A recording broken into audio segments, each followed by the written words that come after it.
Buenas tardes, mi nombre es Sebastián Méndez Telles. El día de hoy con varios compañeros, el cual se encuentra Daniel Triana, Andrés Mauricio y Linda Espinosa, venimos a exponerle un tema de el lenguaje, comunicación, algunos signos de puntuación. ¿Qué es el lenguaje, habla y comunicación? La comunicación es el medio por el cual los individuos trasladan cualquier tipo de información. Eso se debe por medio a las redes sociales o por mensajería. Habla es la forma de interactuar con otra persona, así sea por el diálogo o por señales. Eso se debe a la forma en la cual tú te vas a expresar hacia otra persona. Es el lenguaje que vas a utilizar. Lenguaje es el sistema de comunicación lingüístico de señales y sonido. ¿Esto a qué se hace referencia? Nos hace referencia al lenguaje que vamos a utilizar para hablar con otra persona. En este caso lo estamos haciendo en español. Tipos de comunicación. Existen dos tipos de comunicación, el verbal y no verbal. El verbal es la clase que utilizamos oral y escrita. Está muy claro. No verbal son las que utilizamos con gestos e imágenes. Un ejemplo muy claro puede ser cuando un amigo llama a otro compañero y lo llama por un silbido y empieza a hacerle señales. Eso son comunicación no verbal. Elementos de la comunicación. Vemos que son 5 elementos de comunicación: emisor, receptor, mensaje, canal y código.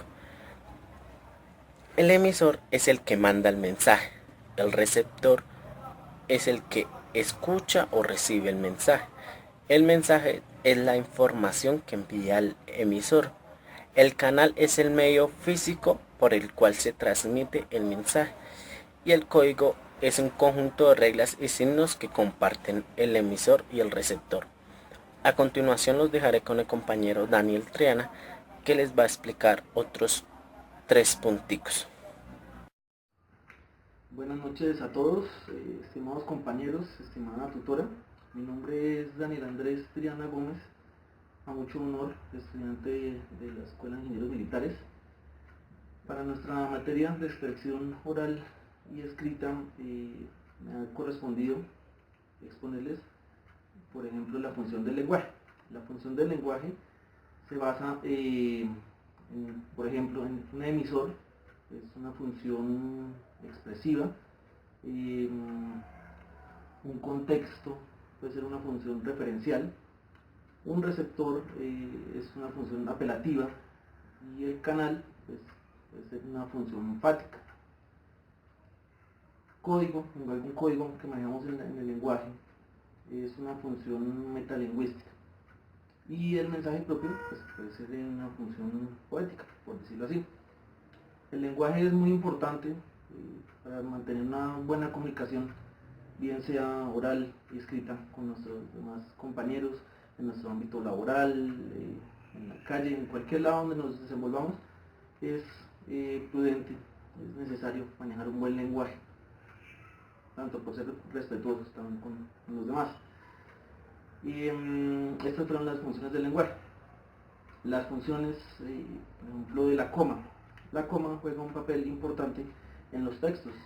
La coma separa y hace una pausa breve entre los escritos, puesto que pues algunas ideas son muy extensas, pues necesitamos hacer una pausa pues, para expresar mejor nuestras ideas.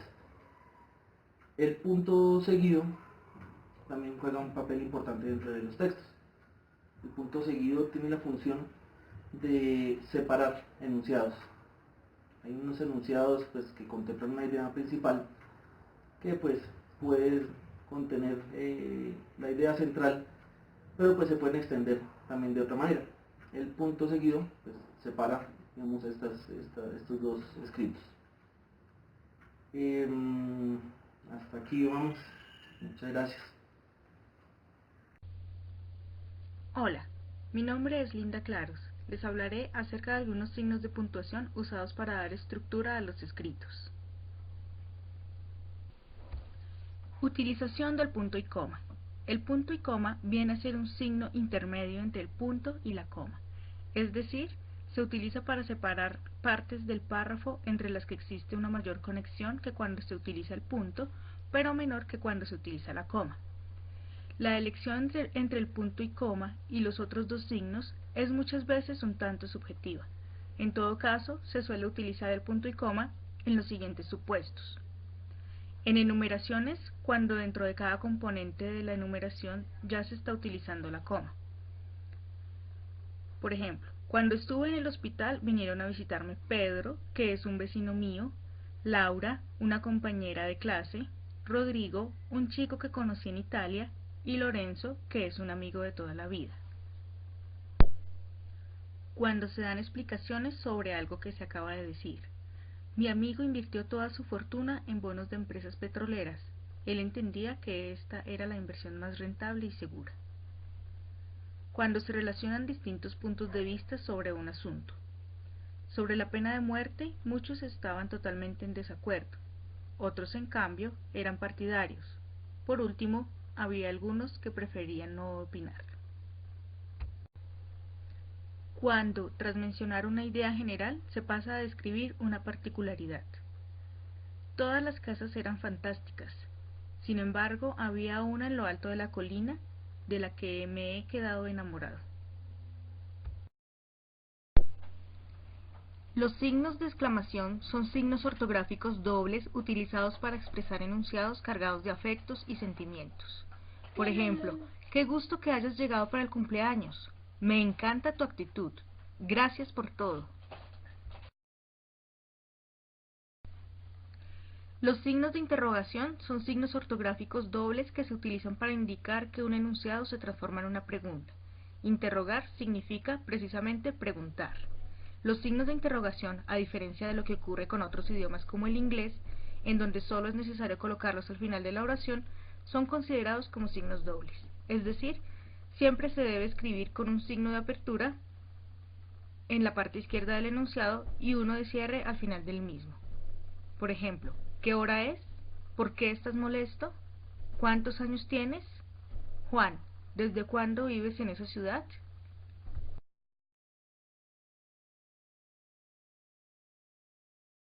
Buenos días, mi nombre es Andrés Mauricio Legarda y los temas que me tocó exponer de expresión oral son coherencia, cohesión, conectores, que es un texto. Coherencia es la propiedad semántica de los textos bien formados, ayuda a que las oraciones tengan muy buena construcción de frases. Proporciones, microestructura, de forma que el lector pueda conectar el significado global del texto. Primer punto, las relaciones lógicas de las ideas e informaciones de un párrafo. Segundo punto, se refiere a los conceptos y a las relaciones entre conceptos. Esto es coherencia. Pasamos a lo que es cohesión. Cohesión es una característica de todo texto bien formado. Ayuda a que las oraciones estén conectadas entre sí mediante diversos procedimientos lingüísticos que permiten que cada una sea interpretada en relación con los demás. Macroestructura. Ejemplo. El ejemplo de cohesión es Rivera, pintor mexicano del siglo XX, que es conocido por sus murales y el colorido utilizado. Este pintor se casó con una extraordinaria mujer. En este caso miramos que cohesión es pintor mexicano y este pintor. Esto es cohesión. Pasamos a lo que es conector. Se denomina conector a una palabra que es un elemento gramatical, que une partes de un texto y da una relación lógica a las oraciones. Primer punto, une las ideas y establece relaciones entre los conceptos de un párrafo. Segundo punto, los conectores actúan en el texto como enlaces interioracionales, es decir, que permiten unir oraciones con otra, o bien dos párrafos entre sí. Estas expresiones conectivas están formadas por una conjunción o locución conjuntivas. Algunos adverbios y también expresiones nominales. Ejemplo, adición. Y también coma, además, coma, aún, coma, adicional a lo anterior, coma. Por otra parte, coma, otro aspecto, coma. asimismo por añadidura. Estos son conectores, este es conector. Ahora pasamos a lo que es, ¿qué es un texto? Con origen del latín textus, la palabra texto describe un conjunto de enunciados que permite dar un mensaje coherente y ordenado, ya sea de manera escrita o a través de la palabra.